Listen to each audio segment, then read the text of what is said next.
It's been quite a while since I've gotten to talk about my favourite thing in the world, Formula E, in case that wasn't obvious. So I asked my friend, a Formula E newbie, to propose some questions, which I'm going to answer now.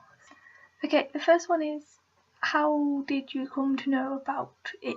Which I assume is Formula E. My first knowledge of Formula E, I couldn't sleep.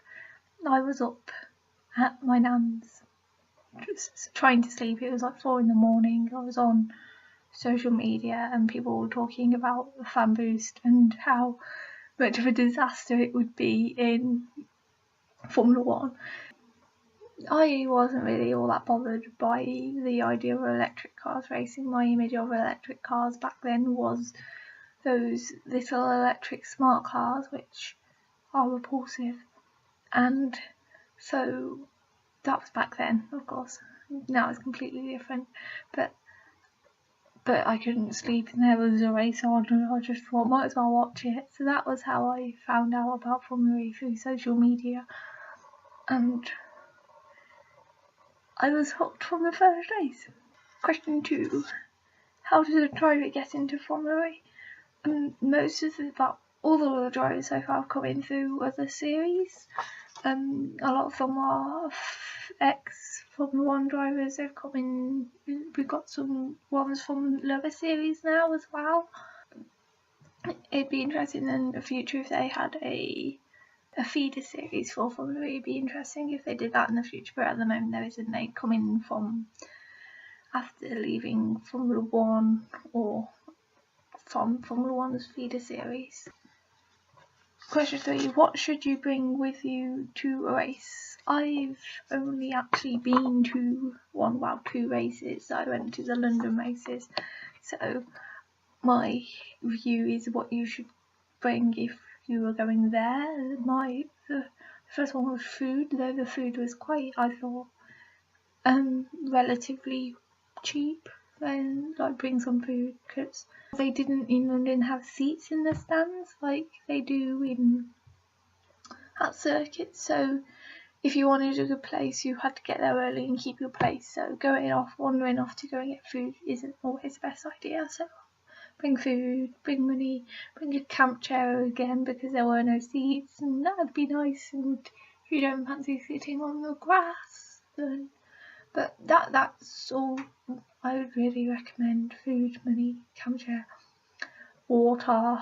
I think I managed to go to the one race in the hottest weekend of the year, or one of the hottest weekends of the year. So lots and lots of water too. Meeting drivers. I'm assuming again at races rather than just in the street. So at the races last season, I think it's the same this season, they had a signing session which was free to go to, and if you queued early enough it was pretty good. Also in testing they had a pit walk, which was a 5 which the drivers weren't obliged to be there, but most of them showed their face.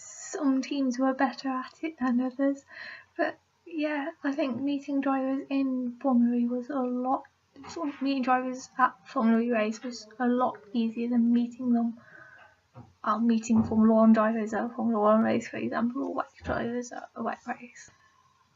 How do they decide what country to race in? Well, I think most of it's they want to race in countries where promotion of electric vehicles is important. So developing countries like China, Malaysia, but then also London's this global city, so having a race in London again is this huge promotion of electric vehicles. So that's the basis of that.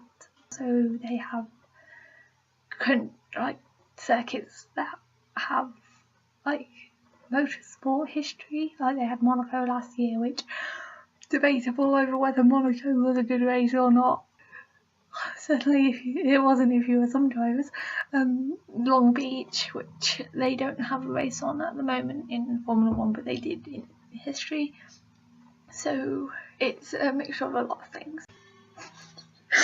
Oh, I'm sorry. What's good manners when meeting a driver?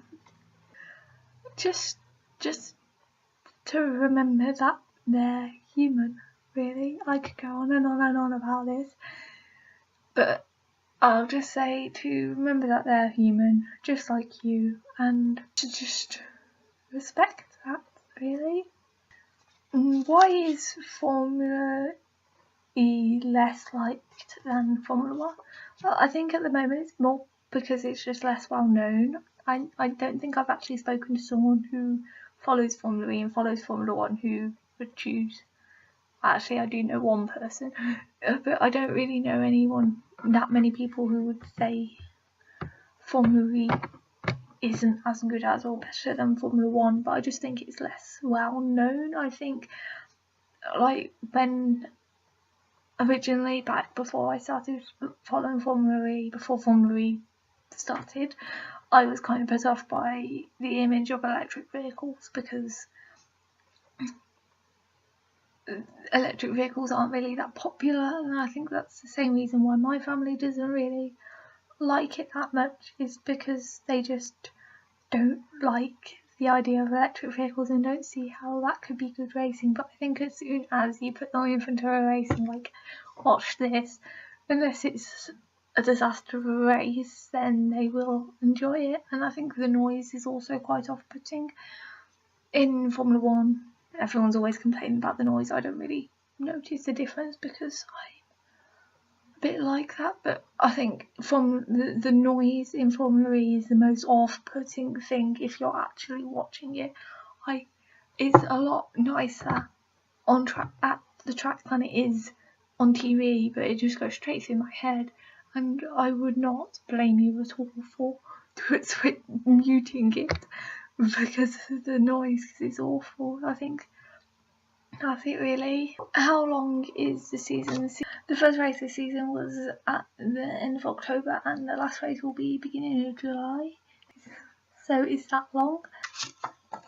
Why is there a mid-race car swap? There is a mid-race car swap because the technology does not exist for them to have a reasonably long race with only one battery life. They could, in theory, just take out the battery from one, put in a second battery into the same car, but it's safer to have the two different cars. And that's why there's a mid-race car swap. Would you say it is luck or skill or a mixture that dictates the winner? I would say both. It's luck and skill, and if you're in a good car or not, because if you're not in a good car, then you've got very little hope unless you're extremely lucky. But it is a mixture of the two, because you could be the best driver in the best car, but